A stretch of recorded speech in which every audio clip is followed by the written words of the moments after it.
வணக்கம் நண்பர்களே, welcome to கடலைக்கடை. அன்றாட மனிதர்கள் தினம் கனவு காண்கிறார்கள். அப்படி கனவு காண்பவர்கள் அந்த கனவை சில தினங்களில் நினைவு வைத்திருப்பார்கள். சிலருக்கு அந்த கனவு பலித்திருக்கும். சிலருக்கு அந்த கனவு சிலர் தாங்கள் கண்ட கனவை உடனே மறந்து விடுவார்கள். ஆனால் ஒரு தாய் கண்ட கனவு வரலாற்றில் இடம் பிடித்திருக்கிறது. ஒரு கொலைகாரன் கைது செய்யப்பட்டு தண்டனை பெற காரணமாக இருக்கிறது. அது என்ன கனவு, அந்த சம்பவம் எங்கு நடந்தது என்பதையெல்லாம் தெரிந்து கொள்ள இந்த காணொளியை நீங்கள் முழுமையாக பார்க்க வேண்டியது அவசியமாகும். அதற்கு முன்பாக கடலைக்கடை சேனலை சப்ஸ்கிரைப் செய்யாத நண்பர்கள் நம்முடைய சேனலை சப்ஸ்கிரைப் செய்து கொள்ளுங்கள். அருகில் இருக்கக்கூடிய பெல் ஐகானை அழுத்தி ஆல் என்று கிளிக் செய்து கொண்டால் நாங்கள் போடக்கூடிய ஒவ்வொரு காணொளியும் உங்களை வந்தடையும். மேலும் நமது கடலைக்கடை சேனலில் உலகில் நடந்த ஆச்சரியமான தகவல்கள், அதிர்ச்சியான நிகழ்வுகள், சினிமா சம்பந்தமான செய்திகள் என பல்வேறு நிகழ்ச்சிகள் தொடர்ந்து வர இருக்கிறது. ஆகவே உங்களுடைய ஆதரவை தாருங்கள். இந்த காணொளி உங்களுக்கு பிடித்திருந்தால் உங்களுடைய நண்பர்களுக்கும் நம் சேனலை பகிருங்கள். மறவாமல் லைக் ஒன்று போட்டுவிட்டு இந்த காணொளி சம்பந்தமான உங்களுடைய கருத்துக்களை கமெண்ட் சொல்லுங்கள் என்று கேட்டுக்கொண்டு நிகழ்ச்சிகள் செல்லலாம்.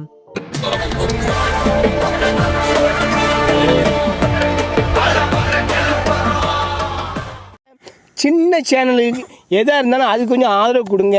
உங்கள் பொண்ணான கையை கொண்டு அந்த பெல்லில் தட்டிடுங்க. அவங்களுக்கு சப்ஸ்கிரைபர் 5-10 ஏறுனா அவங்க மனசு சந்தோஷப்படும். அவங்க வீடியோவும் பாருங்கள். கனவால் கிடைத்த தூக்கு தண்டனை. கனவின் மூலம் எப்படி ஒரு கொலை கண்டுபிடிக்கப்பட்டது என்பதை காணலாம்.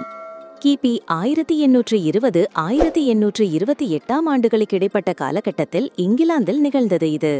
செயில் எட்மண்ட் என்ற நகரில் வசித்து வந்த பெரும் முதலாளிகளில் ஒருவன் வில்லியம் கார்ட்டர். மிக பெரிய விவசாய பண்ணையின் உரிமையாளன், திருமணமாகாதவன். அவனது பண்ணையில் வேலை பார்த்து வந்த ஒரு கூலி தொழிலாளிக்கு மரியா மார்டின் என்ற மகள் இருந்தாள். 25 வயதான மரியாவின் பேரழகை அவன் கண்ட நாள் முதல் அவளை அடைய வேண்டும் என்ற மோகம் வில்லியமிற்கு வந்தது. அவன் விரித்த காதல் வலையில் மரியா விழுந்துவிட்டாள். 1826 முதல் 1827 வரை ஒரு வருடம் இந்த காதல் தொடர்ந்தது. ஒரு கட்டத்தில் தன்னை திருமணம் செய்து கொள்ளும்படி மரியா வற்புறுத்த தொடங்கினாள். அந்த காலகட்டத்தில் ஒரு பெருமுதலாளி சாதாரண கூலி தொழிலாளியின் மகளை மணந்து கொள்வது என்பது நடைமுறையில் சாத்தியமில்லாத ஒன்றாக இருந்தது. எனவே வில்லியமும் மரியாவும் நள்ளிரவில் ஊரை விட்டு வெளியேறி தொலைவில் இருந்த இப்ஸ்விச் என்ற நகருக்கு சென்று திருமணம் செய்து கொண்டு அங்கேயே நிரந்தரமாக வாழ முடிவு செய்தனர். மரியாவின் பெற்றோர்களும் இந்த திட்டத்திற்கு சம்மதித்தனர். 1827 ஆண்டு மார்ச் மாதம் நள்ளிரவில் மரியா வீட்டை விட்டு வெளியேறி வில்லியம் கார்ட்டரின் பண்ணை வீட்டுக்கு சென்றாள். 3 மாதங்கள் கழித்து மரியாவின் பெற்றோருக்கு வில்லியத்திடமிருந்து ஒரு கடிதம் வந்தது. தானும் மரியாவும் திருமணம் செய்து கொண்டதாகவும் லண்டன் நகரில் வசித்து வருவதாகவும் மரியா நலமாக இருப்பதாகவும் அந்த கடிதத்தில் இருந்தது. மகளிடமிருந்து கடிதம் வரவில்லை என்றாலும் அவள் ஒரு பணக்காரரின் மனைவியாக வசதியாக வாழ்ந்து கொண்டிருப்பதாக மரியாவின் பெற்றோர்கள் மகிழ்ச்சியடைந்தனர். 1827 வருடம் டிசம்பர் மாதம் வரையில் மேலும் 2 கடிதங்கள் வந்தன. ஒவ்வொரு கடிதத்திலும் தங்களது மனவாழ்க்கை மிக மகிழ்ச்சியாக கழிவதாகவே வில்லியம் எழுதியிருந்தான். ஆனால் சொந்த ஊருக்கு திரும்பி வருவது இயலாத காரியம் என்பதையும் குறிப்பிட்டிருந்தான். அதன்பின் வில்லியமிடமிருந்தோ மரியாவிடமிருந்தோ எந்த தகவலும் இல்லை. 1828 வருடம் பிப்ரவரி மாதத்தில் மரியாவின் தாயாருக்கு ஒரு கனவு வந்தது. அந்த கனவில் மரியா தான் கொலை செய்யப்பட்டு விட்டதாகவும் வில்லியமின் பண்ணை வீட்டுக்கு பின்னால் உள்ள சிவப்பு நிற கட்டடத்தினுள் அவள் புதைக்கப்பட்டிருப்பதாகவும் மரியா அந்த கனவில் கூறினாள். இதனால் கலக்கமடைந்த மரியாவின் தாய் அவளது கணவனிடம் இந்த கனவு குறித்து கூறினாள். ஆனால் அவர் அதை பொருட்படுத்தவில்லை. மீண்டும் சில நாட்கள் கழித்து அதே கனவு மரியாவின் தாயாருக்கு மீண்டும் வந்தது. உடனே அந்த பண்ணை வீட்டுக்கு சென்று தோண்டி பார்க்க வேண்டுமென மரியாவின் தாயார் தொடர்ந்து வற்புறுத்தவே மரியாவின் தந்தை அரை மனதுடன் ஒப்புக்கொண்டார்.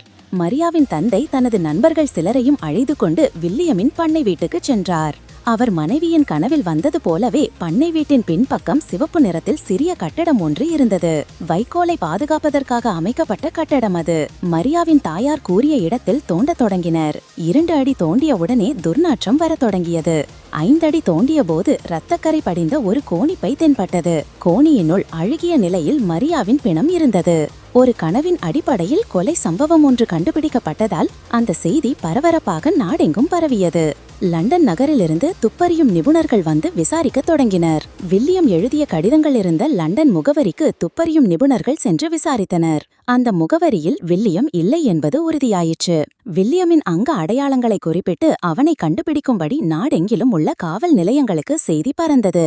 தீவிர தேடலுக்கு பின் 1828ஆம் ஆண்டு ஏப்ரல் மாதத்தில் காரியா தீவில் வில்லியம் கண்டுபிடிக்கப்பட்டான்.